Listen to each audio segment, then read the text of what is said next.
together with many, together with a friend.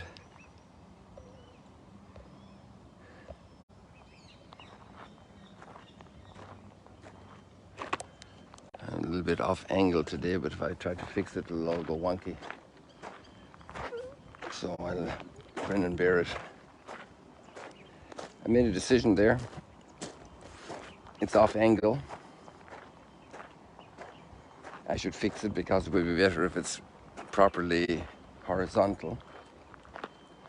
But if I do that, things going to dance around and you don't know what you're going to be looking at. So what should I do, you know? So I said, okay, I'll just leave it. I'll put up with the wonkiness so that you have a continual, less disturbed vision. And so I put one value against another. And I'd like to have it straighter, or just plain straight. But I also don't want to disturb you. That's for me more important. If there was a big problem, I guess I'd ask for your consent that we'd hang up and start again. I don't think we're going to do that. And in a certain sense, today's readings are all about those choices of values. Because we're not looking like we're going to have a major sunrise disk this morning in the sky, let's go around and see a few other things we haven't seen for a while. Always fascinated by these incredible olive trees. Everywhere you go, all across Galilee, probably all across the Middle East. The climate is basically a constant all across the Middle East here. And the conditions are appropriate for olive trees. Also in Italy, there were lots of olive trees, probably a Mediterranean reality. So I love the letter to the Colossians text today. It's often been a theme of meditation.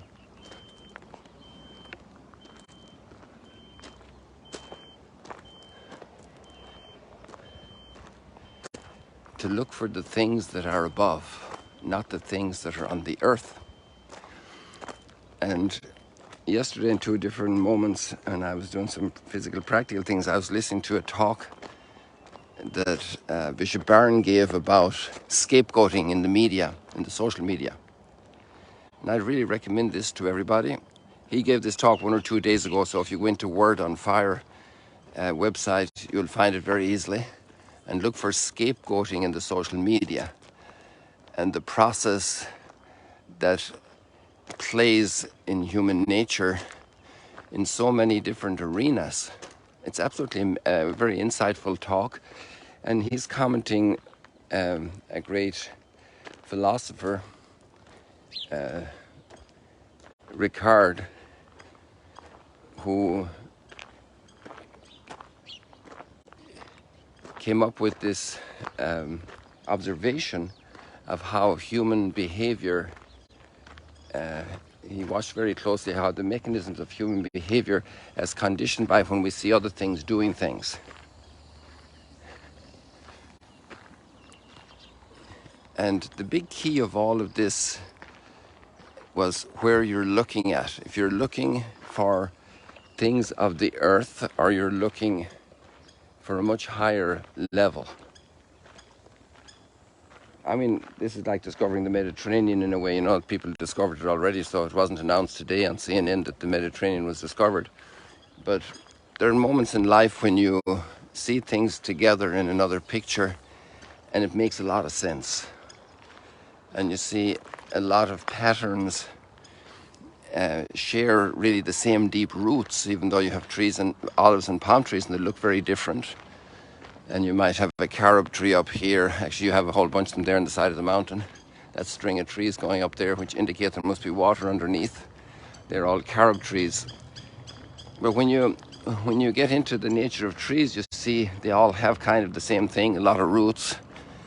And surprisingly, a lot of roots under the ground. And then all this, the strong trunk and the branches and the smaller branches and the leaves, and then if they bear fruit and so forth. So in this human behaving pattern, In a way, the readings today capture very much the alternative that is at play in the human psyche. And let me give you another little story. I remember being in my early years in Germany. So we're talking about, let's say, 89 probably, 89 or so. And I got to know a family, a very united family, until the second parent died. And then there was a tremendous civil war over an armchair that Mom always used. And all the siblings wanted the armchair. And just because of the armchair, they no longer talked to each other. Somebody obviously prevailed or found a way to get it. And imagine wrecking a sibling's relationship that has huge impact on the cousins and on each other, because siblings, we're given to each other for our lifetime in one way or another, to be a support, to be a company, to be a memory of our origins, to be a mirror of who we are, to be an encouragement, to be accompaniment in moments of difficulty, to celebrate together in party. I was blessed as a child to have lots of occasions with our cousins, not too frequently during the year, but there were great occasions every year when our cousins came from Dublin to the farm. They stayed with my mother's parents' farm, but they were at our place a lot. And when they camped in our place, we were just so happy they had this little caravan, a car, and a mobile home attached. And this is how they spent their summer vacation. Dad was a teacher, and lovely time together. Imagine all over an old armchair that siblings could forfeit a healthy relationship between cousins. The family tree smashed because of one piece of furniture. And that scheme kind of goes across so many other areas, ownership of anything. So then what's bigger? Tell me some material thing you could own that's bigger than you. Yeah, the moon, the sun. Well, go buy the sun, pay for it. Go out there and get it and own it, put a flag on it. The Little Principito, the little prince of Exupery, that famous little short story. That book was an amazing insight into humanity as well. Go and buy it. Go. What's going to make you happy? Is that really going to make you happy? And that, because of listening to that talk yesterday, it gave me a new light reading the Beatitudes today in Luke's chapter 6. That's our text today. And it's amazing because I often thought about the woe part, because in Matthew's gospel, the Beatitudes are just blessed are the poor, blessed are the peacemakers, and so forth. But in Luke's gospel, there's a second side of the coin. There's blessed, obviously, are all these good things that you do. But then there's the woe part. Let me read it for you, because I think it talks into the heart of Western society today. That's a society of consumerism and a society of a lot of material development. Just think of our roads infrastructure, think of our transport infrastructure, think of our food. You often hear of countries where there are lines to get some basic fruit. I saw people in East Germany, in Chemnitz, Karl Marxstadt it was called at the time. So I knew a kid from the Oberlinnenschule, and when I was trying to find a church in the town to have mass in the morning, and we had just arrived very late the night before, and we hadn't even met this family yet. Oh, there comes the sun.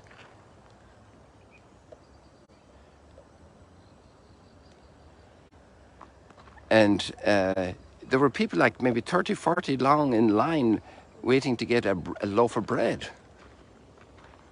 It was an incredible discovery to see. That was the first time I ever saw people in the Western world in that kind of a line, and the road was filled with potholes and everything. But in the Western world today, everywhere there's a lot of well-being. And listen to these words now in Luke, and I got a new insight into them today. And let me first of all read the text, and then we go to the insight. Just bear with it, because when you start hearing this text, you won't like it, okay? You won't like it because it's mean. It's mean. It feels mean. But maybe it's not mean. Maybe it's filled with love. But woe to you who are rich, for you have received your consolation. Woe to you who are filled now, for you will be hungry. Woe to you who laugh now, for you will grieve and weep. Woe to you when all speak well of you. How lovely when people speak well about us. We love it when people give us likes and stuff like this. Look at the way the sun is coming on the water. Gosh, these trees are blocking us, but now you're going to get to see it. Let me open it up a little bit more for you there, zoom in.